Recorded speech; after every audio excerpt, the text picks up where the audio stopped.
Hi! So a couple of weeks ago, that Disney Plus Kingdom Hearts TV show rumor was really going around, and it brought up a lot of anxieties about what if it is a live action TV show, which of course we were all in agreement of, that would just be, you know, the fifth signal to let us know that we are in the worst timeline. A horrible choice, really. But you know, it has kind of ignited in me the want to try to give my own live action fan cast, because, well, you know, there's only so many times over so many years that you can see a fan cast and the actor for Sora is just whoever is currently playing Spider-Man.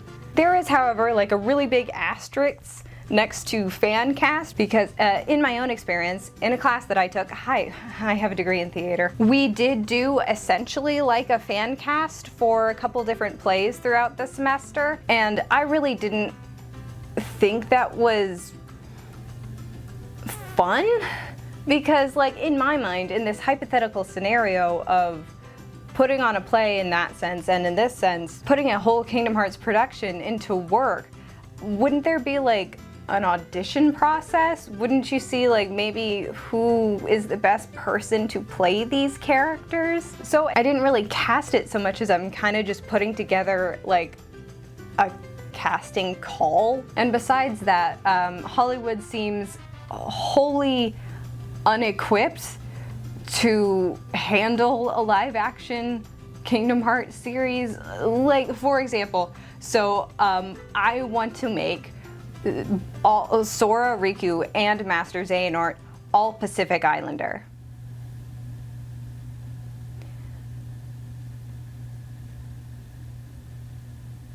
I can't have all three of them be played by The Rock. He fits nothing about any of their demographics. I do go into an explanation for it, and you don't really need an explanation for things. You can just completely blind cast it. But I feel like that would just be me reading a list for 2.5 minutes, and it wouldn't be a very compelling video. So that's what we're kind of going for. We're just gonna put in the building blocks for this production, and we'll see where it goes. Well, let's give it a shot.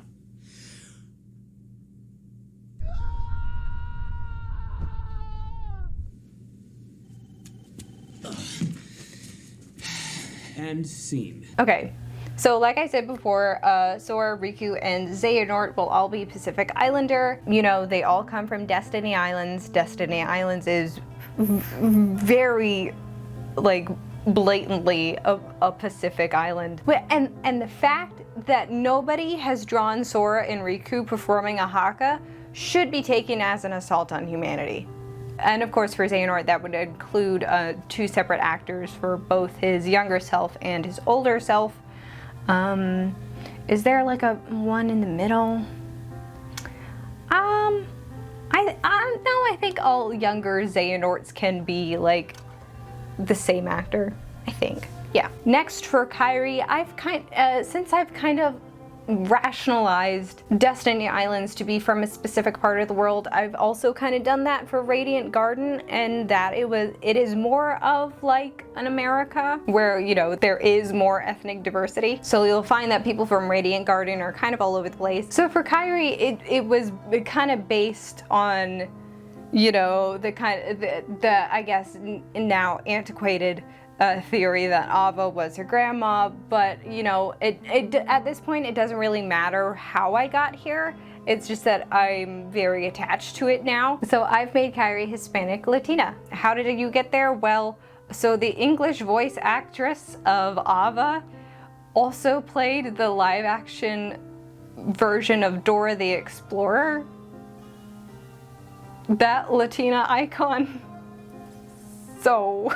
And next comes both Namine and Xion, and quick little note before I get into them, I would rather not have them be double cast. I would not like to have any double casting in this hypothetical production. So what that means is that the actress who is playing Kairi wouldn't also play Xion, and the same for Sora and Vanitas and Roxas and Ven. Just because, I don't know, I feel like, especially for English speakers, since we used to always have 2 separate voice actresses for both Kairi and Xion. I liked it so much because I think it gave Xion so much more of an identity, and I would want that to reflect in this production here. So I would want them to all be different actors. So for Namine and Xion, I have made them both biracial to, and this might be thinking about something like way too technically, and I'm sorry if that comes off as really goofy, but I think it would be a really great way to show their origins and how they were born from the connection of both Sora and Kairi, for them to be biracial of those two ethnicities. And I know that's a very like tall order to like, oh, let's go specifically find someone who fits this very unique demographic, but I'm sure that that person is out there, and I'm sure that they could portray these two girls wonderfully. And of course, even getting more into the very minute technicalities of it. Since that is such a tall order, I would maybe keep in mind that, okay, the nominee actress would be leaning more towards the Latina side, and the Xion actress will be leaning more towards the Pacific Islander side. Just to show that they do have that very unique origin, but also that they can have their own identity in being from both worlds. The next one is Axel, and Axel is a bit out of left field, but so listen, over the years I have seen many a Black Axel cosplayer, and let me tell you, it's a great look. Like his color palette, he doesn't have a color palette, it's all just his hair. But so his hair looks really nice on darker skin tones.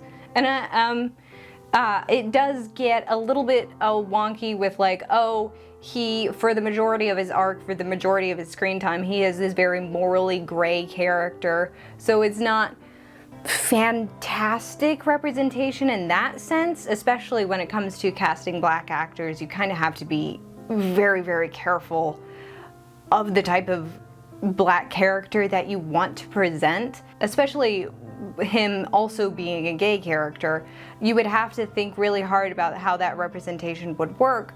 But I think he just is such a charismatic character, and his arc is so deep that I think like a very charismatic actor would have a lot of fun really sinking their teeth into this role. You know, an actor with the kind of talent like a John Boyega or someone like that, which is going to be like the only actor who's I am going to name drop in this, because, you know, I think John Boyega's name should just come up in any casting process, even if it doesn't make sense for a role, you know, but that's just my opinion.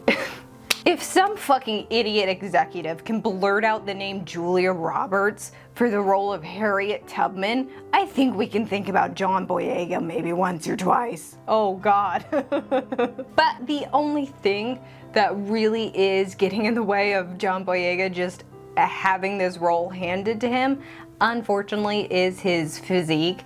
I would really want to keep Axel's very, you know, long, lengthy physique intact in a live action version, because that body type just isn't really represented on screen a lot for Black men. Black men really have to be like stacked in order to be an actor, and I think it would be very freeing and very important for young Black skinny boys to see someone who looks like them be portrayed on screen, and to see that person make mistakes here and there, but to also see that they are overwhelmingly loved both in universe and out of it. And I don't know if like John Boyega would maybe want to like commit to losing tens of pounds of muscle that he's obviously worked hard to get, because I am kind of imagining this to be like a kind of a longer running, like high budget series. Like, you wouldn't call it a mini series, but you wouldn't call it like an ongoing thing. Like, I'm feeling like maybe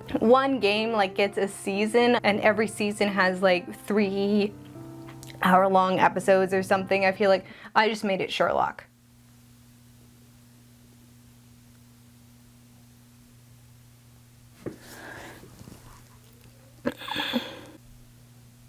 So what I'm saying is, I don't think John Boyega would want to commit to that time commitment.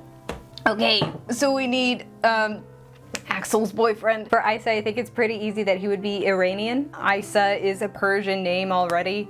Also, by the way, the Arabic translation for Jesus, don't know what that means for the Christian imagery of Kingdom Hearts. There is, of course, the symbol for Islam, which is, oh, look at that. It's the moon. Next, we're gonna hop on over to the land of departure, and this is kind of where I'm gonna stop with like the original worlds in Kingdom Hearts are specific countries on the real world Earth. But I think the land of departure has a pretty, at least the inhabitants of the land of departure kind of have a leaning towards being Japanese.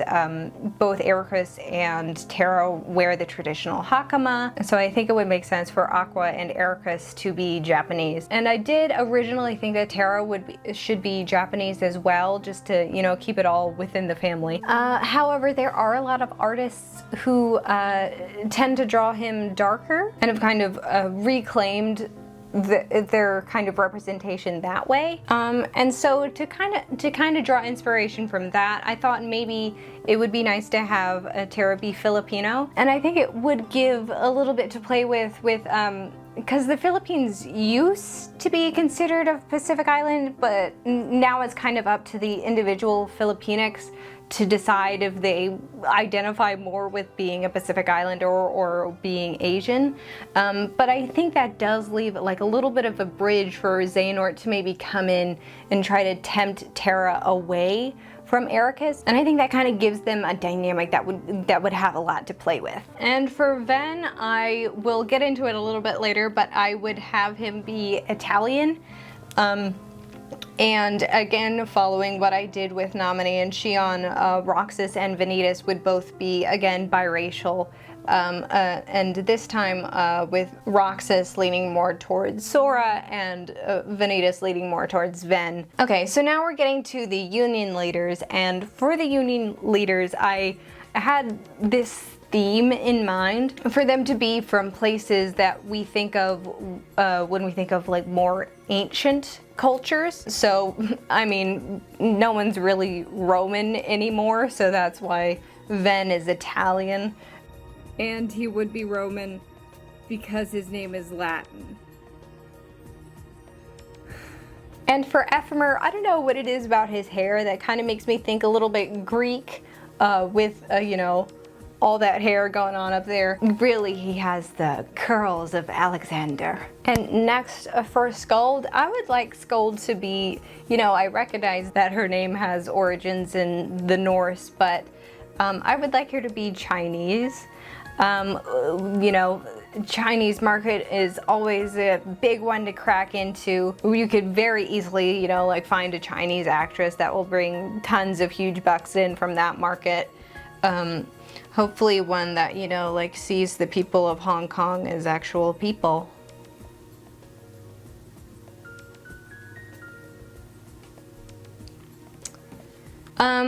With Brain, I mean, the ancestry stuff is all still up in the air, but I think we're still kind of in an agreement that Brain is Ericus's ancestor, so he would kind of have to be Japanese as well. Okay, so for Lowarium and Strelitzia, I would like them to be Egyptian.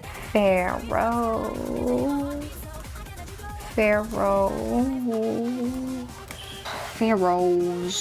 A big important part of the average life of an ancient Egyptian citizen was harvesting the fertile lands of the Nile River Valley, and also big in the symbolism of the Egyptian god Anubis was the sickle, which was a precursor to the scythe. Hello! And I think there is a lot to play with the dichotomy of, you know, Anubis, the god of death and barren deserts, and, you know, this reaper, but also has symbolism of like fertility through all the flowers, and I think there's a lot to play for both Lowarium and Strelitzia there. Next with Elrena, and this is where the theme of like ancient civilizations kind of breaks down, but you know, Larxene has a lot of French nomenclature with all her weapons and days. I don't know, the French have attitudes. It's Lurksine. So for Xemnas and Ansem, yeah, I know I did kind of make rules for like nobodies in particular who were born of certain circumstances being a mix of the two people that created them. But since they do canonically have the darkest skin tones in the series, people have interpreted them to be black, and have had a big connection with them because of that. And I don't really have it in myself to take that away from them. And this might once again be thinking about things way too technically, but I think if we made them both Caribbean Islander, I think we could keep both the being an Islander and being black aspects of their identity intact. For Evan, mad scientists are always German. And I did bat around a couple of possibilities for Yenzo, but at the end of the day, I don't really care like what ethnicity or nation of origin Yenzo's actor is, just so long as they're non-binary. For Demix, hey, a sitar is a sitar, and it kind of comes from a very definitive place, so I think Demix would probably have to be Indian. Bollywood is filled with many, many talented actors. I'm sure we could find one if we wanted to also have, you know, crossover with that market as well. I'm sure we could find one who would be a perfect fit for Demix. For Dylan, hey, if we're gonna have dreadlocks, you should probably be black, unless you want to change your name to Nikita Dragoon. I'm so sorry. I'm so sorry. I've been watching a lot of YouTube drama videos, which is never a good thing. But since Dylan does have a bit of an accent, I've kind of taken that and interpreted it as maybe he is a first or second generation immigrant in America specifically. Sub-Saharan African immigration has risen exponentially in the last few years, so I think maybe if Dylan were Nigerian or Liberian, I think that would fit very well for him. Alias is just a big man with his ginger curls, so he's gonna be Scottish. Ansem the Wise, white, and Lou Short basically is British already, so there's no real need to change that. And he is like the only British person I respect. And even then, he's on thin ice and could go away at any time. Oh, and I lied before. For Hayner Penson-Olet, I've thought maybe Twilight Town would be a little bit of like Latin America. The only one that I'm truly attached to is for Hayner to be Brazilian, but both Penson-Olet could be really from anywhere. And I think that maybe, especially when Kyrie does take her little trip to Twilight Town, she would have such a connection with these people who are from Latin America with her as well. But I did kind of put down Pence to be either Colombian or Chilean, and Olet could be Argentinian. So for the Foretellers, like with the Union Leaders, the kind of theme that I came up with for that would be that they would be native people from across the world. Only shortcoming with that, though, is that bears, foxes, and unicorns kind of naturally occur all in North America, so they are kind of bunched up there. No, they're not. No, they're not. Like they just aren't. Also, another thing about this is that because I am an American, the most I know about Native people are about Native Americans. If there are some connections that you have to Native people in your area that would make them maybe fit better for the Foretellers, please let me know. Did you just say that unicorns naturally occur in North America? Okay. What I thought for Iroh was that he could be Algonquian, because the Wendigo got really big a couple of years ago, probably in a large part due to Until Dawn. Hayden Panettiere, queen of video games. But the Wendigo is also a mythical horned being, and that's what I've kind of interpreted the unicorn and unicornus to kind of derive from. Also, like a Wendigo-esque unicorn would look hella rad. For a said, hey listen, if Disney's taught me anything, it's that the Inuit people have a close relationship with bears.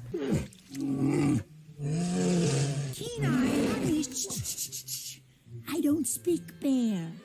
One thing though that Disney, I think they used Inuit for Brother Bear kind of is as like in like a very, very broad sense, because the Inuit people kind of have more of a relationship with polar bears rather than grizzly bears. I mean, Inuit territories does cover a very large space. And again, I am kind of thinking about things too technically because like I'm trying to spread out where the Foretellers are coming from, because the Algonquian people do also have a very big relationship with bears. Both Ased and Ira could be both Algonquian, especially because they kind of bump heads a lot, but I kind of wanted to spread myself out a little bit.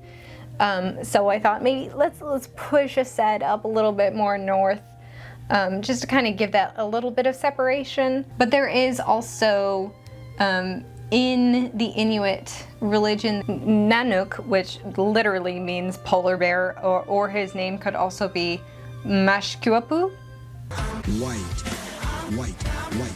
White. Ah.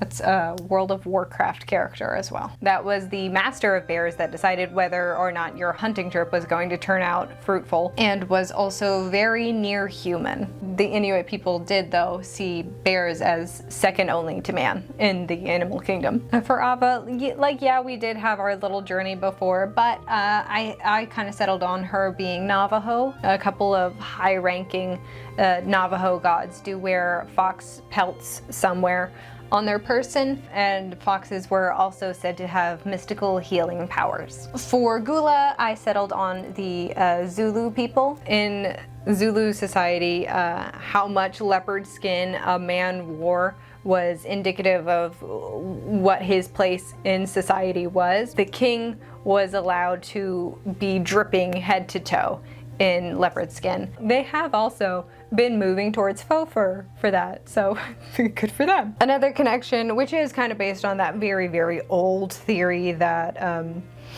all the Foretellers are past lives of main Kingdom Hearts characters, which I think we're all kind of over and done with now, but it hasn't been proved wrong, or at least that there are connections there. But either way, Zulu, the word in Zulu does mean sky, and Gula still has his lightning motif in his Keyblade, so he does have a connection with the sky. For Envy, hey, Australia's got a lot of snakes. So I've decided for her to be Aboriginal or Torres Strait Islander, or as they would say in any of the videos I watched, Torres Strait Islander. Skipped right over straight. In many Aboriginal religions, they recognize the rainbow serpent as the creator god, and it is viewed as a giver of life through its association with water, but can be a destructive force if angry. And here's where I kind of started to run out of steam, just because, if nothing else, we haven't seen the Master of Masters or Lushu, so I don't really have a lot to base anything on. With the Master of Masters, since he is kind of like the origin of everything and like, I don't know, the oldest being that we have in the series so far as we know, I could see him maybe coming from like Central Africa, but I don't know, something about like making our second villain in the row to be a very dark-skinned person just doesn't sit right with me. Even if it is in this hypothetical scenario, I don't know. I think for me it's still too early to try to pin him as anything. And same for Lushu. However though, I would want Lushu and Xigbar / Breg to be played by a different actor. Of course, you know, body hopping does do that. But so for Xigbar, I don't know about Xigbar. Xigbar. Puerto Rican. Yeah, why not? And then I get down to the Verum Rex people, and I really don't know what to do with them either. I mean, I maybe do want to lean towards Japanese again. I mean, having Japanese as like a baseline is kind of a good thing to have, since this is a Japanese story. And I think Noctis is meant to be Japanese. I don't know. I've only played like 3 chapters of 15. And that, of course, is completely different from Versus 13. So I think that maybe that was what they were going for with him in Versus. I don't know. I don't really know how to make them like otherworldly in the context of this. We can make him Jewish. I mean, yeah, that works for the Cetra. So Yuzora, Stella, Magia, and Aegis, Jewish. Oh, and of course for the Dark Road crew, I don't know, I have just met them. I have nothing, 0 ideas. So, that's what I came up with. If you have any ideas maybe to add to this, would love to hear your thoughts on it. So, hopefully this was able to bring you some happiness. Remember that representation matters, and it matters so that people can see people who look like themselves on screen, but it also matters by bringing awareness towards underrepresented and disadvantaged communities, by plugging people out of those communities and making sure that their voices and their experiences are heard on a wide scale. But, you know, then again, it's very important that people listen to and believe those experiences. And now I guess I would ask you to please keep Black Lives Matter in your mouth and in your heart and in your head. Please listen to those voices who are saying these are our experiences and they're not right. And please keep especially listening to those Black voices who are a part of the LGBTQIA+ community. Keep supporting this movement however you can. No one's gonna have a good life until we all have a good life. Hopefully this was something for somebody and not nothing for nobody. Or even nobodies.